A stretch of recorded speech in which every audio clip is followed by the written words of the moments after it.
Ce 4 août 2023, Jean-Luc Chapuis et sa femme Aurélie rentrent à leur domicile de Corcelles en Beaujolais, à 50 km au nord de Lyon.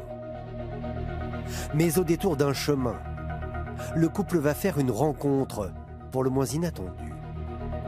On est sur cette route et au détour en fait d'un chemin de terre qui sort entre vignes et champs, je vois le personnage. Et là, d'un coup, quelqu'un qui marche dans un chemin de vigne. Et je vois et je dis, je regarde mon mari. Au même moment, mon mari me dit, t'as vu, on dirait Abdel depuis Belle la Vie. Je fais, bah ouais.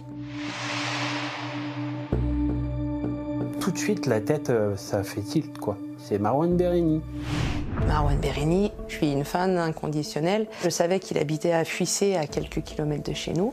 Et dans nos petites routes de campagne, on ne s'attend pas à avoir un grand acteur. Hein. La surprise est d'autant plus grande que le comédien ne semble pas dans son état normal. Il faisait fatigué, barbu, habillé un peu en tenue de soirée estivale. C'était là en pleine canicule, hein, aux alentours de 15 heures. Il avait la tête un peu baissée. On s'est posé la question de savoir pourquoi il se promène à pied dans la vigne. Ce chemin, il n'est jamais emprunté. Qu'est-ce qu'il viendrait faire à pied, perdu dans ce chemin de terre que seuls les tracteurs utilisent pour rejoindre les champs ou les vignes au moment des vendanges, quoi. Mon mari avance un tout petit peu, il se stoppe au milieu de la route. C'est rare, un village de 950 habitants, croisé comme ça au détour, prend un petit selfie et puis voilà. Je fais bah non, je vais pas faire la fan à lui sauter dessus, surtout au milieu de la vigne et tout. Il me fait t'es sûr? Je fais oui, je suis sûre. Je lui fais repars. Les deux fans ne le savent pas, mais en réalité, la star de Plus belle la vie serait en fuite, soupçonnée d'avoir provoqué un grave accident. Où est passé Marouane Béréni? L'acteur a disparu après un accident de la route dans lequel il pourrait être impliqué. Et il y a encore plus choquant pour Jean-Luc et Aurélie Chapuis. Car quelques heures après avoir croisé par hasard Marouane Béréni, le comédien se serait donné la mort dans cette maison abandonnée. Mystère sur la disparition de l'acteur de Plus belle la vie, Marouane Béréni. Un corps a été découvert, un homme mort par pendaison. Je l'imaginais pas du tout. Je regrette un peu, quoi, parce qu'avec ce qui s'est passé, c'est vrai que je porte pas mal de culpabilité. Parce que je me dis que j'aurais pu m'arrêter et peut-être que j'aurais pu voir qu'il était mal et qu'il avait besoin d'aide. Peut-être qu'on l'aurait retrouvé, on aurait pu le sauver, quoi. Pour toute une génération de Français, l'annonce du décès de l'acteur à l'insolente beauté est un véritable séisme. Marouane Béréni, c'est pas n'importe qui. C'est un acteur très connu et les gens sont très attachés à lui. C'est un soleil. Voilà, il est adorable, gentil, beau. C'était tellement un ange que on se dit que il sera plus là. C'était un mec génial. C'est pas possible, pas lui, quoi. Tout le monde est surpris parce qu'on se dit, quand quelqu'un est comme ça, c'est pas possible qu'il parte. Alors, que s'est-il vraiment passé? Pourquoi l'acteur adulé se serait-il enfui? Et pourquoi aurait-il mis fin à ses jours? Nous nous sommes plongés dans ce fait divers, aussi bouleversant que mystérieux. C'est quand même bizarre. Se pendre, je crois que c'est la pire des morts. Hein. C'est horrible, quoi, je veux dire. Il y a trop d'incohérences. Certains imaginent qu'il a pu être carjacké, c'est quelqu'un d'autre qui conduisait. On ne sait pas ce qui se passe, quoi. Il y a eu des bruits comme quoi quelqu'un l'aurait aidé à passer la frontière suisse. Là, on s'est dit, mais ça va loin, si vraiment il a fait ça. C'est un immense gâchis. Je pense qu'il s'est vu condamné par la tribune médiatique. Il sait, ma vie est foutue. Grâce à des témoignages inédits, nous avons découvert que l'acteur solaire aurait aussi ses failles. Des blessures qui pourraient peut-être expliquer ce terrible drame. Il m'a partagé la mort de son frère, qui était hyper douloureuse pour lui. La nuit, c'était pas le gars qu'on croyait. Quand il sortait dans l'établissement, on était ingérable. Voici l'affaire Béréni, une tragédie qui pose encore aujourd'hui bien des questions.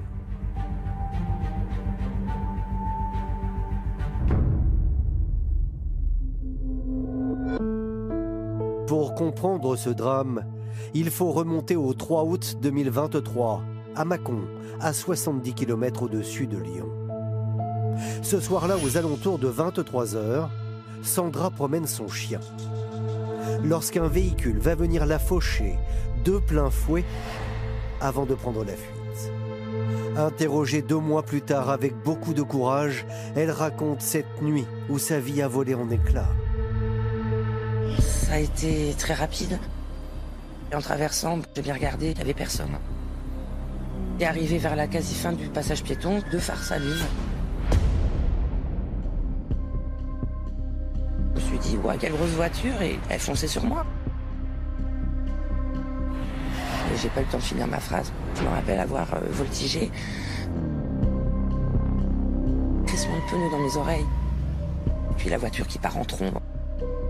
Et après, un blackout total. Je me suis réveillée sur le sol, je saignais, j'étais en train de rechercher mon chien, il y avait des témoins qui étaient là. Heureusement qu'on a appelé les secours, parce qu'ils n'auraient pas été là, ces petits jeunes, je me dis, je leur dois tout. Transportée à l'hôpital de Mâcon, Sandra est entre la vie et la mort. Mais elle va miraculeusement en réchapper. Je suis arrivée avec 8 côtes fracturées, avec un foie éraflé, un pneumothorax. J'ai eu une hémorragie abdominale et la clavicule droite de cassée, et puis le bassin de fracturé. Donc en tout, 14 fractures. D'emblée, l'enquête prend une tournure inattendue, car le comportement du chauffard laisse penser qu'il ne s'agit pas d'un banal accident. Il y a 5 témoins de la scène, des jeunes qui allaient dans la boîte de nuit située à proximité, le Club 400, et qui voient en effet la voiture foncer sur la jeune femme. Ils racontent tous la même chose. Il l'a littéralement pulvérisé. Le conducteur s'est arrêté. Il a fait marche arrière, il a roulé sur Sandra et il est reparti. C'est pas comme une voiture qui serait arrivée de loin et qui m'aurait percuté, non. Elle était dans le noir, à l'arrêt. Il n'y avait rien qui montrait sa présence. Et pourquoi, dès lors que je suis sur ce passage, il prend la décision d'allumer cette voiture et donc de me foncer dessus? Pour moi, je me dis, c'est quelqu'un qui m'en voulait. Elle pense qu'on l'a heurté volontairement. Un règlement de compte. Cela paraît fou, pourtant c'est possible. Car peu de temps avant l'accident, Sandra avait aidé les policiers à démanteler un réseau de trafiquants.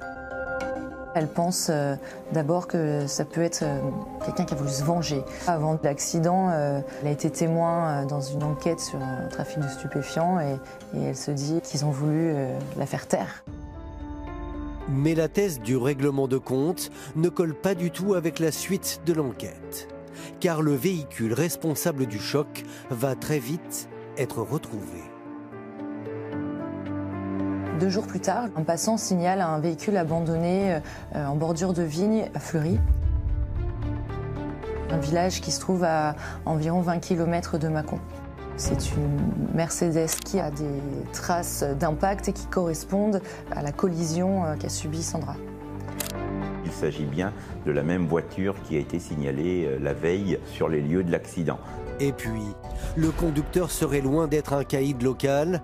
Il s'agirait en fait d'une star du petit écran. Les policiers vont rechercher à qui appartient le véhicule grâce à la plaque d'immatriculation. Le véhicule appartient à un garage dans les Alpes-Maritimes.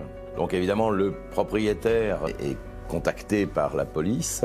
Il explique qu'il prête depuis novembre 2022 cette voiture à Marouane Béréni. Mais alors, le comédien serait-il responsable de cet accident qui a failli coûter la vie à Sandra? Aurait-il pris la fuite? L'annonce de la possible implication de Marouane Béréni fait l'effet d'une bombe. Car l'homme n'a pas du tout le profil d'un chauffard. C'est un comédien adulé, notamment par les fans de la série Plus belle la vie. Si on prend la main, où est la vie est tellement plus belle. Plus belle la vie, près de 4700 épisodes, la plus longue série d'Europe. Jusqu'à 6 millions de téléspectateurs par soir, un succès inimaginable.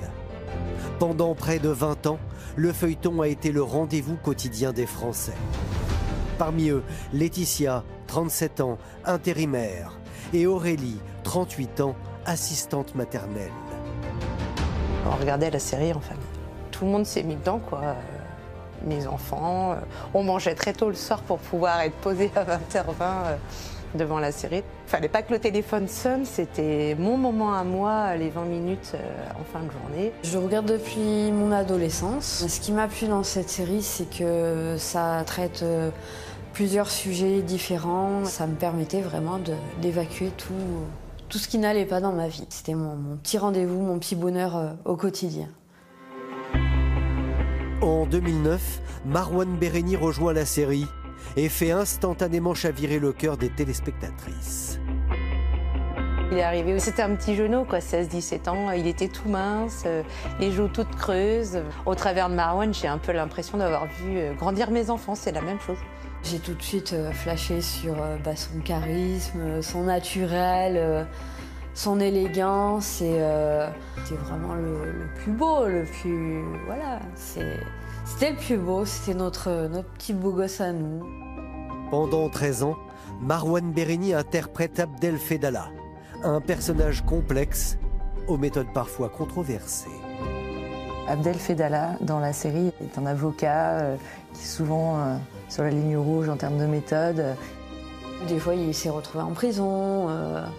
Voilà, mais c'est ça qui fait le charme de son personnage. Les intrigues sont très intenses avec lui, donc un coup il va disparaître et on se dit il reviendra plus jamais. Et quelques semaines après, en fait il revient et on se demande de où il revient. Il était tellement différent des autres que en fait c'est pour ça qu'on a eu un coup de cœur. Le coup de cœur est tel que Laetitia va entrer en contact avec l'acteur et nouer avec lui une relation particulière. Regardez ces images qu'elle nous a confiées. Elles témoignent de la proximité que Marouane Béréni entretient avec ses admiratrices. Eh ben, très bien, enchanté. Je sais pas où on est demain, je n'ai aucune idée. On est en extérieur, mais je sais pas où. Avec les copines, on allait devant les studios. Ils se rappelaient à chaque fois de mon prénom. C'était voilà, Laetitia, ça va, comment ça va. Et on a créé un petit lien respectueux, je vais pas dire amical, mais voilà, c'est cordial. C'est vraiment un amour et franchement, c'est un soleil.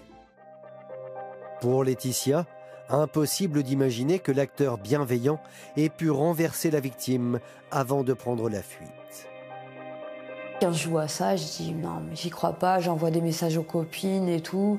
Elle me disait non, mais c'est pas vrai, il a pas fait ça, comment il était avec nous, il aurait jamais pu s'enfuir et tout.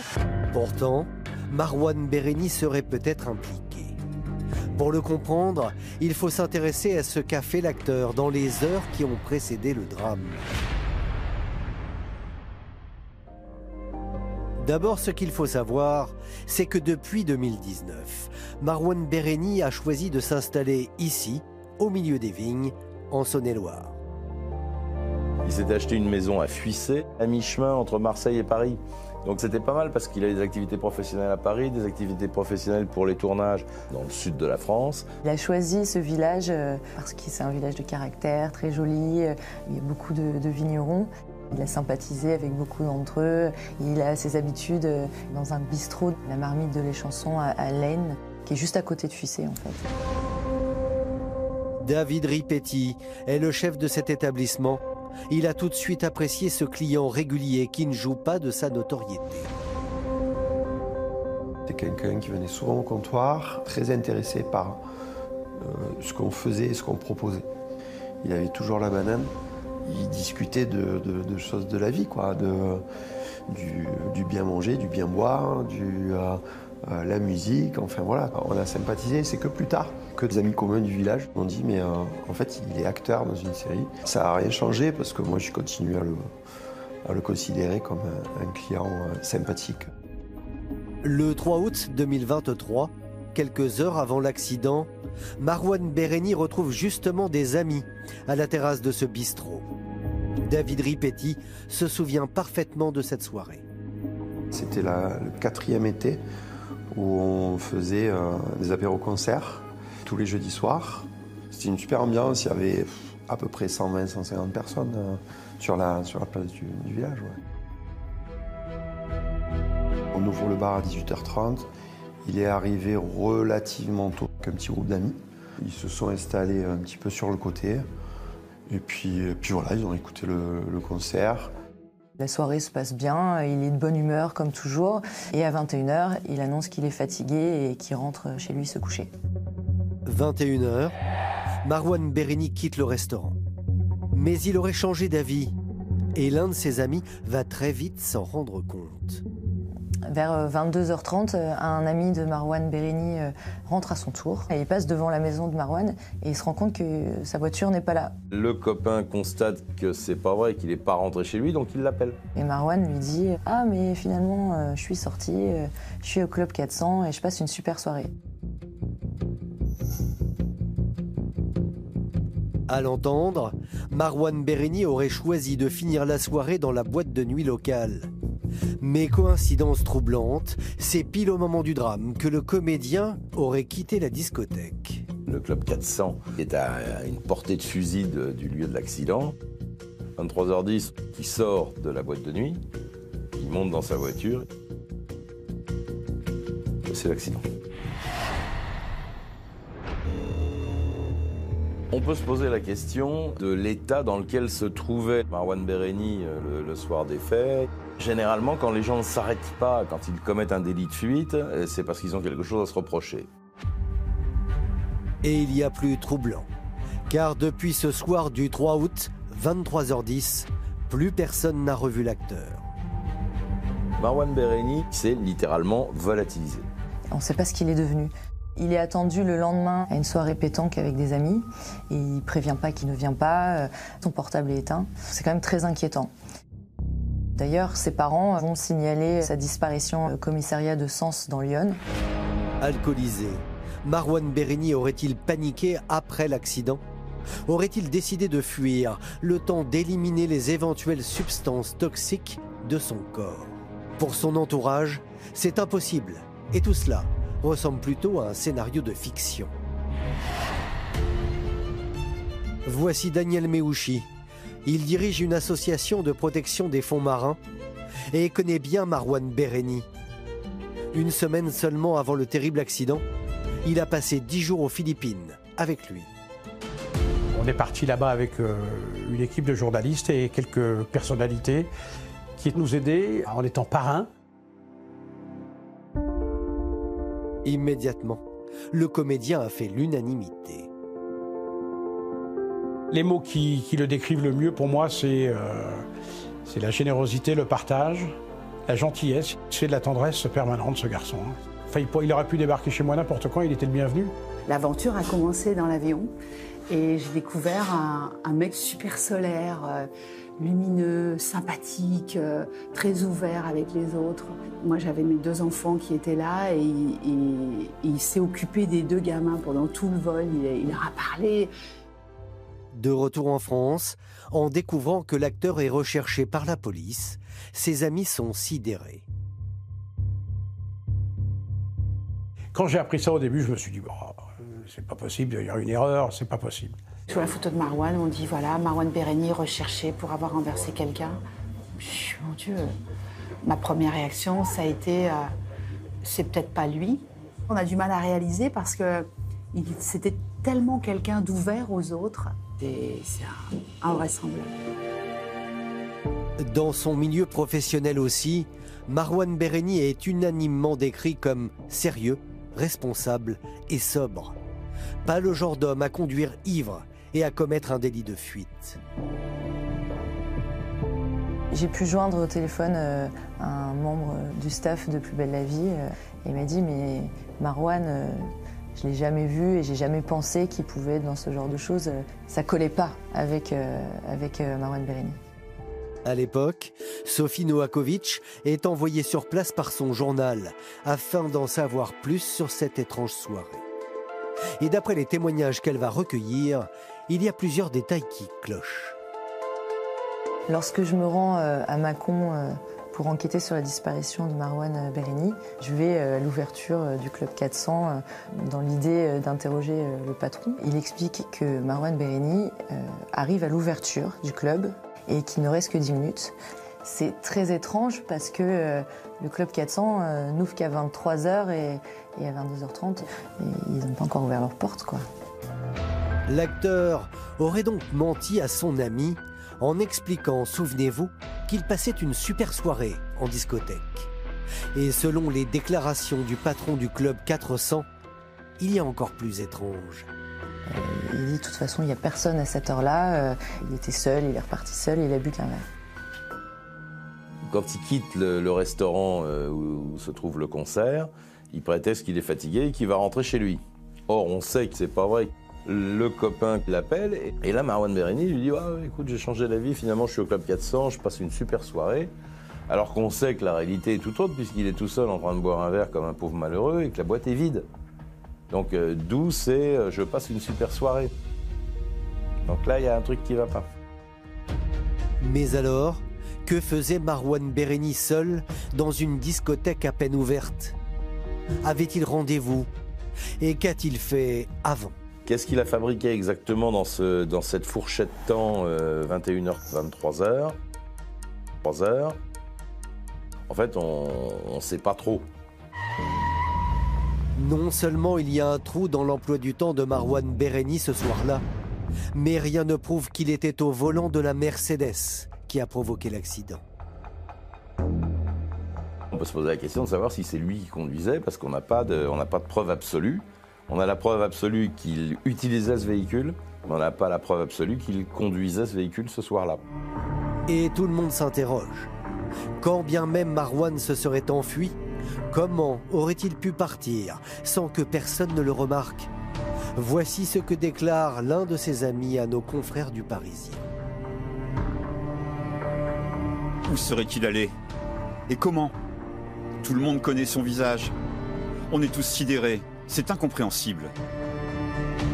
10 jours après l'accident, depuis son lit d'hôpital, Sandra, la femme qui a été renversée, poste ce message. Désespérée, elle supplie Marouane Béréni de revenir. J'ai besoin de réponses pour me permettre de me rétablir et d'avancer.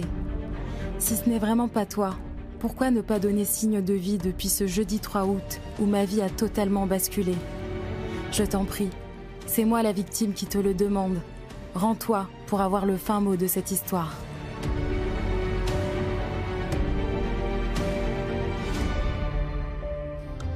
Le pardon existe aussi. Je suis pas la personne qui va lui en vouloir, qui pourrait avoir de la haine. Non, pas du tout. Je pourrais même au contraire être capable de le voir en face de moi et oui, être capable de pardonner. Mais pour ça, faudrait-il encore qu'il puisse reconnaître et assumer son acte. Elle a lancé un appel, elle ne lui en voulait pas. Elle disait « moi je veux juste savoir la vérité ». C'était quand même très gentil de sa part d'avoir fait ce message malgré tout ce qui lui était arrivé. Elle lui dit si c'est pas toi, au moins viens le dire à la police, qu'ils puissent chercher une autre piste. Le 2 octobre 2023, ce sont les propres parents de l'acteur qui décident de sortir du silence en lui adressant une lettre ouverte publiée dans le journal Libération. Marouane, notre fils, affronte tes peurs. Sache que toutes les tempêtes ne viennent pas forcément gâcher notre vie. Tu es unique, tu es formidable, on aime ton rire, on aime ton sourire. Marouane, simplement nous t'aimons et croyons en toi. Reviens, on a besoin de toi. Cette lettre, elle m'a énormément touchée. J'imagine à cet instant que ouais, ça doit être très, très difficile pour eux. Mais rien n'y fait. L'acteur reste sourd aux supplications de ses proches et à celles de la victime. Pourquoi Marouane Béréni laisse-t-il ses propres parents dans la tourmente? Pour beaucoup, la star adulée ne serait pas responsable du terrible accident. Marouane Béréni aurait même été pris pour cible. Sur les réseaux sociaux, l'accident déclenche des théories un petit peu dans tous les sens. Certains disent il a pu être carjacké, il a fait une mauvaise rencontre, qu'il est blessé quelque part. Enfin, ça part un petit peu dans tous les sens. Moi, je pensais qu'il aurait été séquestré. On s'est dit peut-être qu'il a été enlevé, peut-être que voilà, il était poursuivi quand il lui est arrivé ça. On lui a peut-être volé sa voiture. J'ai pensé à ça. C'était peut-être pas lui au volant. On entendait tout et rien. Il y a eu des bruits comme quoi quelqu'un l'aurait aidé à passer la frontière suisse. Qui impliquerait l'aide d'une tierce personne, puisque sa voiture est abandonnée sur le bord d'une route. On se dit quelqu'un l'a aidé à s'enfuir. Là, on s'est dit, mais ça va loin, si vraiment il a fait ça. Tous espèrent que Marouane Béréni a pris la fuite et qu'il réapparaîtra un jour ou l'autre. Pourtant, contre toute attente, l'acteur n'a jamais quitté le village de Corcelles en Beaujolais. La fin du mystère sur la disparition de l'acteur de Plus belle la vie, Marouane Béréni. Un corps a été découvert dans une maison inhabitée du Beaujolais. Ce jeudi 12 octobre 2023, 2 hommes se rendent dans cette vieille ferme en rénovation de Corcelles en Beaujolais. Ce sont les fils du propriétaire, venus s'enquérir de l'avancée des travaux de rénovation. Mais la réunion de chantier va vite tourner au cauchemar. En pénétrant dans une pièce, un des fils va apercevoir dans la pénombre la forme d'un corps. La scène est assez violente et d'autant plus violente que le corps est pendu. Il fait demi-tour, il appelle immédiatement la police, laquelle va arriver très rapidement sur place, faire des premières constatations. Et d'emblée, pour les policiers, aucun doute, l'homme qui s'est donné la mort ne serait autre que la star disparue depuis maintenant 2 mois. On retrouve au pied du corps des affaires qui sont les siennes, notamment une sacoche avec des papiers d'identité. Évidemment, il y a eu des analyses de comparaison ADN, et en fait, il s'agit bien de Marouane Béréni. Souvenez-vous, au lendemain de l'accident, Aurélie Chapuis et son mari avaient croisé l'acteur, errant seul sous un soleil de plomb à 3 km de l'endroit où il a été retrouvé. À l'annonce de la terrible nouvelle, le couple est anéanti. C'était l'apocalypse en Corcelles. Il y avait plein de gendarmes, un acteur qui a été retrouvé pendu. J'ai tout de suite fait le rapprochement avec Marouane Béréni. C'est un endroit glauque, c'est abandonné, le soir il n'y a pas de lumière. Se pendre, je crois que c'est la pire des morts, hein. Se voir mourir, se dire je vais mettre fin à mes jours là, comme ça. Enfin, c'est horrible, quoi, je veux dire. On n'aurait jamais pensé qu'on l'aurait retrouvé en bas du village dans une maison abandonnée, quoi. Jamais, jamais de la vie. Jean-Luc et Aurélie sont d'autant plus choqués qu'ils sont les derniers à avoir vu Marouane Béréni vivant. On l'a croisé le 4, donc je pense qu'il a dû se pendre dans les jours qui ont suivi le 4 août. On était les derniers à l'avoir croisé, quoi. Ça fait froid dans le dos. Ça fait froid dans le dos. Aussitôt, une vague de tristesse s'abat sur des millions de Français. Laetitia, fan de la première heure, apprend la macabre nouvelle le soir même. J'ai un ami qui m'envoie un lien et là j'éclate en sanglots et ça a été très difficile. J'en ai pas dormi de la nuit. Ça a été vraiment la pire nuit de toute ma vie. C'était tellement un ange que on se dit que il sera plus là. Les fans doivent se rendre à l'évidence. Toutes les théories sur la disparition du comédien émises jusqu'alors n'étaient que pure illusion. Et Marouane Béréni serait bien impliqué dans le terrible accident. On s'est dit peut-être qu'il pensait qu'il l'avait tué, tout simplement, en fait. Que dans sa tête, ça a dû faire un trop plein d'émotions. Et si ça nous arrive à nous, on ne sait pas comment on va réagir. Voilà, on ne sait plus où on est, on ne sait plus où on habite. Et il a préféré en finir. De mon avis à moi, attention, il s'est donné la mort parce qu'il n'arrivait pas à assumer. Seulement, là encore, pour certains proches, ce scénario paraît totalement insensé. Quand j'ai appris ça au début, je me suis dit, bon, il y a quelqu'un qui s'est trompé quelque part. Il était toujours positif. C'est ce que confirme un ami de l'acteur dans les colonnes du journal Le Parisien. Au bout de quelques jours, il aurait repris ses esprits et aurait assumé. Ce n'est pas quelqu'un qui se dérobe. Ses amis disaient, mais non, il n'a pas pu se suicider. Il n'était pas suicidaire, tout allait bien dans sa vie. Daniel Méouchi est d'autant plus stupéfait que lors de son dernier voyage aux Philippines avec Marouane pour l'association Objectif Atlantide, l'acteur rayonnait et n'avait pas à l'époque un tempérament suicidaire, loin de là. Nous avons récupéré la dernière interview que Marouane Béréni a donnée moins d'1 semaine avant l'accident. Avec le recul, ce document exceptionnel et déconcertant. Il y a beaucoup de mes partenaires de travail, notamment sur la série Plus belle la vie, qui ont participé aux différents événements qu'organise l'association. Je me suis rapproché des gens de l'organisation et de là est partie l'idée de les accompagner, de faire découvrir ce qui se passe ailleurs que chez nous. Et oui, maintenant j'en fais partie, je fais partie de cette grande famille et j'espère pour le plus longtemps possible. Il était hyper heureux, il m'a dit c'est génial. On a eu une période de mauvais temps quand on était là-bas. 2-3 jours de pluie pourrie. Et il disait, mais on s'en fiche, on va plonger, c'est pas grave. Quand quelqu'un est comme ça, c'est pas possible qu'il parte. C'est invraisemblable. Quand on a su qu'il s'était pendu, alors là, moi le geste, ça a été un véritable choc parce que jamais j'aurais pu imaginer ça de cet homme aussi solaire que ça. Marouane Béréni semblait d'autant plus heureux qu'après un an d'arrêt, la série qu'il avait hissée au rang de star allait bientôt redémarrer. Il est venu nous voir, il nous a dit, ça y est, c'est bon, j'ai une super nouvelle. Je suis sur le tournage de TF1 à la rentrée, de la reprise que TF1 a fait de Plus belle la vie. Il m'a envoyé des contacts quand il était là-bas pour lui dire, t'as un rôle, tu démarres dans la série sur TF1 bientôt. Il était vraiment sur un petit nuage, quoi. C'était vraiment un grand bonheur. Hein. Je savais qu'il devait reprendre les tournages de Plus belle la vie le 28 août. Donc tout allait bien. Tout allait vachement bien.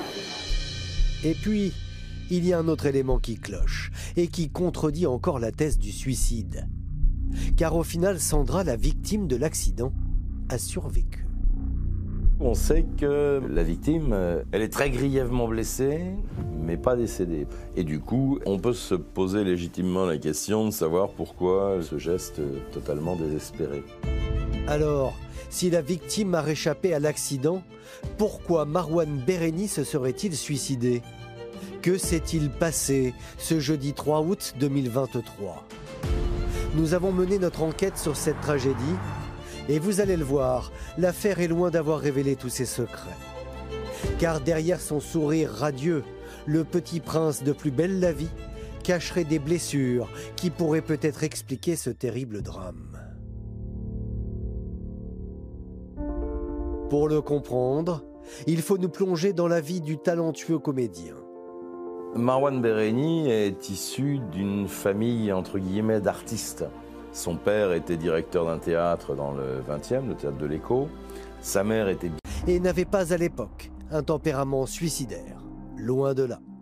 Nous avons récupéré la dernière interview que Marouane Béréni a donnée moins d'une semaine avant l'accident. Avec le recul, ce document exceptionnel est déconcertant. Il y a beaucoup de mes partenaires de travail, notamment sur la série Plus belle la vie, qui ont participé aux différents événements qu'organise l'association. Je me suis rapproché des gens de l'organisation et de là est partie l'idée de les accompagner, de faire découvrir ce qui se passe ailleurs que chez nous. Et oui, maintenant j'en fais partie, je fais partie de cette grande famille et j'espère pour le plus longtemps possible. Il était hyper heureux, il m'a dit c'est génial.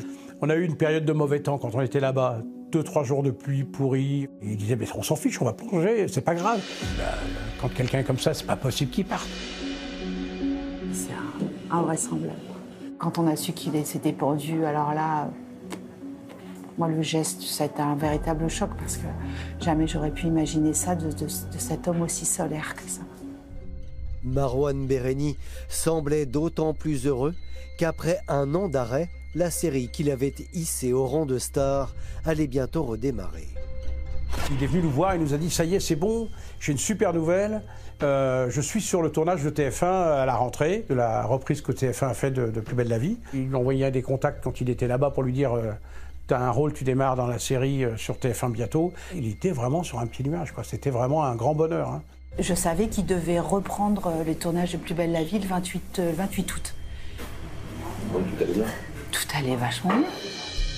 Et puis, il y a un autre élément qui cloche et qui contredit encore la thèse du suicide. Car au final, Sandra, la victime de l'accident, a survécu. On sait que la victime, elle est très grièvement blessée, mais pas décédée. Et du coup, on peut se poser légitimement la question de savoir pourquoi ce geste totalement désespéré. Alors, si la victime a réchappé à l'accident, pourquoi Marouane Béréni se serait-il suicidé? Que s'est-il passé ce jeudi 3 août 2023? Nous avons mené notre enquête sur cette tragédie et vous allez le voir, l'affaire est loin d'avoir révélé tous ses secrets. Car derrière son sourire radieux, le petit prince de Plus belle la vie cacherait des blessures qui pourraient peut-être expliquer ce terrible drame. Pour le comprendre, il faut nous plonger dans la vie du talentueux comédien. Marwan Béréni est issu d'une famille entre guillemets d'artistes. Son père était directeur d'un théâtre dans le 20e, le théâtre de l'Écho. Sa mère était bibliothécaire. Donc tout petit, il a commencé à jouer. Il avait ça dans le sang. Dès tout petit, Marwan est sur les planches en fait. Il commence sa carrière avec des apparitions dans plusieurs séries. Il y a Joséphine, Ange Gardien. Bon, évidemment, il n'y a pas vue sur la mer. Non, c'est plutôt vu sur le mur. Attends, c'est normal, on peut pas être aussi bien logé que les clients. Ah bah bien sûr. Puis c'est comme ça, faut rester cool, hein. Sous la lumière des projecteurs, Marwan Béréni est sublime. Mais en coulisses, la vie de l'acteur est bien plus sombre. Dès l'âge de 24 ans, il est foudroyé par un premier drame dont il ne se remettra jamais. Le décès de son petit frère, Bilal. Bilal Béréni, donc c'est le petit frère de Marwan. Ils ont qu'1 an d'écart. C'est un street artiste. Son frère Bilal était graffeur et il avait un talent reconnu, à tel point d'ailleurs qu'il a plein de fresques un peu partout dans le monde entier. Et en 2013, il part à Détroit aux États-Unis. Il est dans la rue, des types lui tombent dessus pour le détrousser et ils l'abattent en pleine rue. Et cette mort tragique a été un véritable cataclysme dans l'existence de Marwan. Pour vous dire l'attachement qui existait entre ces deux frères, Marwan a fait reproduire une fresque de son frère sur la façade de sa propre maison qu'il avait achetée donc, en Bourgogne. Même sa dernière publication sur les réseaux, c'était un hommage à son frère. Depuis, il n'y avait eu plus rien. C'était quelques jours avant qu'il disparaisse. Et le meurtre de son frère n'est pas la seule mort violente à laquelle Marwan a été confronté. 1 an jour pour jour après l'arrêt de Plus belle la vie, un autre acteur de la série avait mis fin à ses jours. Michel Corde, paix à son âme, il s'est donné la mort. Je pense que la fin de la série a fait qu'il s'est trouvé dans une détresse vraiment intense. Ils avaient annoncé à la fin de la série le 5 mai 2022. Il s'est suicidé le 5 mai 2023. Et je pense qu'il n'a pas choisi cette date au hasard. C'est vrai que ça fait un choc, quoi. C'était le pied central de Plus belle la vie. C'était un peu le papa de tout le monde dans la série, finalement. Marwan Béréni, on sait que c'est un hypersensible, qu'il connaissait évidemment très bien Michel Cordez. Je pense que ça l'a travaillé. Et comme si cela ne suffisait pas, depuis l'arrêt de la série, l'acteur semblait broyer du noir, inquiet pour la suite de sa carrière. Quand on est autant imprégné par 10 ou 13 ans de tournage exclusif sur une série, 4000 épisodes, c'est quand même pas rien, il était estampillé Plus belle la vie, c'est très compliqué de retrouver comme ça au pied levé un nouveau rôle. La comédienne Karine Belli avait bien remarqué que Marwan Béréni portait en lui des plaies jamais cicatrisées.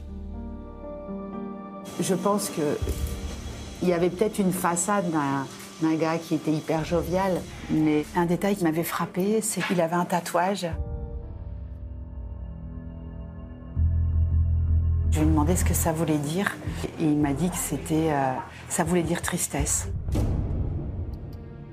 À Mâcon, l'acteur s'était forgé une réputation de fêtard qui noyait son chagrin dans des nuits d'ivresse, parfois avec excès. Il avait la réputation de bringailleur, on va dire, un peu dans le Beaujolais. C'était quelqu'un qui avait tendance à boire un petit peu. Il aimait bien l'alcool. À peu près 1 an avant sa mort, il était une soirée chez des amis. Les voisins ont appelé les gendarmes parce qu'il y avait un tapage nocturne. Et quand les gendarmes sont arrivés, Marwan Béréni, qui était bien imbibé d'alcool, a commencé à hausser le ton avec les forces de l'ordre. Ils ont fini par le menotter, le coller en garde à vue et en dégrisement. Donc c'est peut-être déjà les prémices de quelqu'un qui allait mal. Nous avons pu rencontrer un habitué des nuits mâconnaises. Il connaît bien Marouane Béréni. Par peur de représailles, il a souhaité rester anonyme. Nous l'appellerons donc Stéphane. Et selon lui, ces derniers temps, le comédien était à la dérive. Mais la nuit, c'était pas le gars qu'on croyait. L'esprit était minable. Il était ingérable. Quand il sortait dans l'établissement, il était ingérable. Tout le monde le voyait, il était totalement défoncé. Totalement. Tout le monde le sait. Tous les Mâconnais le savent. C'était le seul gars où personne n'approchait. Généralement, quand quelqu'un est connu, ils veulent prendre des photos avec lui, etc. Et tout. Il n'y a jamais une personne qui a pris une photo avec lui. C'était vraiment une défonce totale, une déchéance totale. Selon Stéphane, Marouane Béréni était tellement tourmenté qu'il prenait même des drogues dures. Il consommait de l'alcool, mais il était très connu pour consommer beaucoup de cocaïne. Mais surtout, selon lui, le soir du terrible accident, tout ne se serait pas passé comme certains témoins l'ont raconté. Souvenez-vous, ce soir-là, Marouane Béréni aurait passé le début de la soirée dans un restaurant. Puis, il serait parti de but en blanc dans une boîte de nuit, le Club 400. Le patron du Club 400, il explique que Marouane Béréni arrive à l'ouverture du club, 23h, et qu'il ne reste que 10 minutes. Il dit de toute façon, il n'y a personne à cette heure-là. Il a bu un verre et il est reparti seul au bout de 10 minutes. Mais d'après Stéphane, tout cela ne serait pas vrai. Ce soir-là, le comédien ne semblait pas dans son état normal et la virée nocturne aurait tourné au drame. Il a fini à l'Orso. À l'Orso, c'est un restaurant assez chic. Donc son comportement ce soir-là, il était pas acceptable du tout. On lui a demandé de partir. Apparemment, il était bien fatigué, il voulait aller en boîte de nuit au 400, mais il lui a refusé l'accès. Donc il est parti. Il est parti énervé, il est parti comme une balle. Frustré, Marouane Béréni aurait quitté les lieux en trombe avant de percuter la victime. La journaliste Sophie Noakovic n'a jamais été convaincue par la version que lui avait livrée le patron de la boîte de nuit. Il m'affirme que Marouane Béréni n'est resté que 10 minutes et il était seul, il est reparti seul et il a bu qu'un verre. Et je lui ai demandé à voir les images des caméras de vidéosurveillance pour vérifier les horaires et voir un petit peu dans quel état était Marouane Béréni. Est-ce qu'il était... Il était alcoolisé et le patron de la boîte a refusé en arguant qu'il devait préserver la vie privée de ses clients. Cette version des faits d'un Marouane Béréni ayant pris le volant sous l'emprise de stupéfiants n'engage que ce témoin et elle est à prendre avec précaution. Mais il faut bien l'avouer, elle permettrait de lever bien des mystères. Car souvenez-vous, après avoir percuté la victime, le comédien lui aurait roulé dessus en marche arrière. Un comportement si étrange qu'elle avait d'abord cru à une tentative de meurtre. S'il est à jeun de tout, il s'arrête. Et puis s'il est à jeun de tout, il n'a pas l'accident en réalité. Parce qu'il voit cette femme traverser et il s'arrête. Une version qui fait écho à une autre révélation de la comédienne Nathalie Marquet.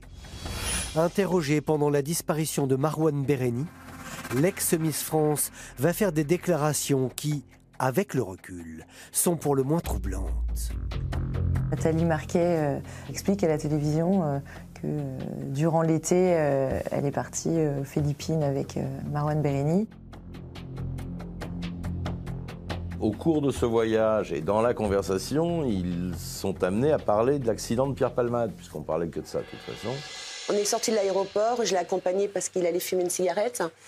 Et on parlait, et puis d'un coup, il me parle de Palmade. Il me dit, c'est quand même dingue ce qui est arrivé et tout, il a foutu en l'air sa carrière et tout. Et là, il me dit, moi, je supporterais pas. Je dis, mais qu'est-ce que tu supporterais pas? Il me dit, moi, si je renverserais quelqu'un, c'est clair que je pourrais pas vivre après et je me foutrais en l'air.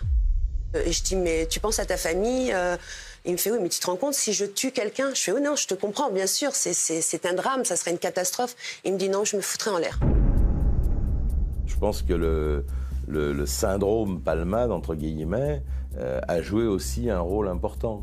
Je pense que Marouane Béréni, après l'accident, il ne sait pas que la victime n'est pas morte. Vu la violence du choc, lui a dû se dire qu'il l'avait tuée. Il s'est vu projeté devant la tribune médiatique, il s'est vu condamné par la tribune médiatique. Il a vu l'apocalypse en réalité. Il s'est dit, ça y est, ma vie est foutue. À en croire ces témoignages, suite au terrible accident, Marouane Béréni, rongé par les remords, aurait donc fait le choix terrible de se punir lui-même en s'infligeant la peine capitale. Une chose est sûre, quoi qu'il se soit passé ce soir-là, c'est un immense gâchis. La tristesse qu'il devait avoir en lui, la culpabilité, il ne s'est même pas laissé la chance de se dire je vais essayer d'avancer et essayer de me rendre. Il ne s'est pas laissé la chance de... Marouane Béréni, il avait une belle carrière à faire. Finir ses jours de cette façon-là, de façon aussi sordide, j'ai envie de vous dire, c'est bête à pleurer. C'est un ange, mais on fait tous des erreurs. Donc moi, je lui aurais pardonné si vraiment il avait fait ça. Je lui aurais dit, rends-toi à la police et voilà, ça va aller, tout simplement. Mais je pense qu'il a juste pas voulu que ça soit tout médiatisé. Et voilà, il a pas supporté tout ça, en fait. J'aurais aimé qu'il revienne et qu'il assume, mais bon, après, on n'était pas dans sa tête, on n'était pas dans son corps et on ne peut pas juger, on ne peut pas le critiquer. Il a emmené son histoire avec lui et voilà. Une question subsiste. Marouane Béréni aurait-il pu être sauvé avant qu'il ne commette l'irréparable? Vous allez voir que l'enquête de police, elle aussi, comporte quelques zones d'ombre. Pour Jean-Luc Chapuis, l'enquête autour de la disparition de Marouane Béréni pose question. Souvenez-vous, le 4 août, avec sa femme, ils avaient croisé l'acteur par hasard sur une petite route de campagne, au nom prémonitoire. C'est exactement là. Les anciens du village l'appellent la route ou le passage de l'enfer. Nous, on roulait dans cette direction et lui venait en sens inverse.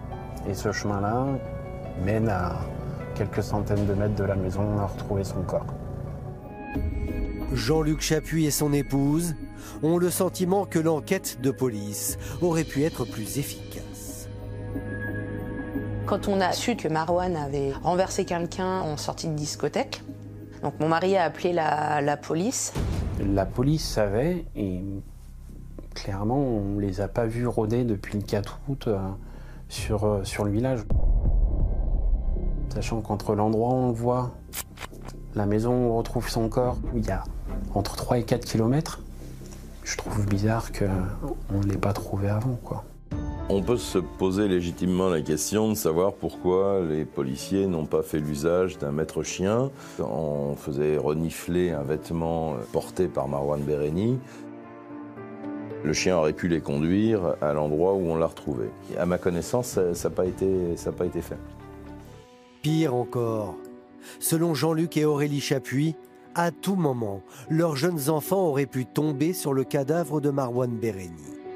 C'est une maison où rien n'est fermé, donc les enfants allaient faire des cache-cache dedans parce que c'était la maison idéale. C'était leur terrain de jeu préféré avec leurs copains, ils allaient là-bas, quoi. Donc là, c'est le propriétaire qui retrouve le corps. Je me dis, si mes gamins avaient retrouvé le corps, c'est pas le même impact que sur un adulte, quoi. Alors, aurait-on pu retrouver Marouane Béréni vivant? A priori, non. Le tragique destin du comédien semblait déjà scellé. Les enquêteurs savent que la dernière fois que la carte bancaire de Marouane Béréni est utilisée, c'est le 4 août vers 15h. Ils savent que c'est une boulangerie. L'ultime trace qu'on a de lui, c'est dans la boulangerie de Corcelles en Beaujolais. À partir de là, on n'a plus aucune trace de Marouane Béréni. Donc, a priori, il s'est suicidé dès le lendemain de l'accident et il n'a jamais su que la jeune femme avait survécu. C'est quand même dommage.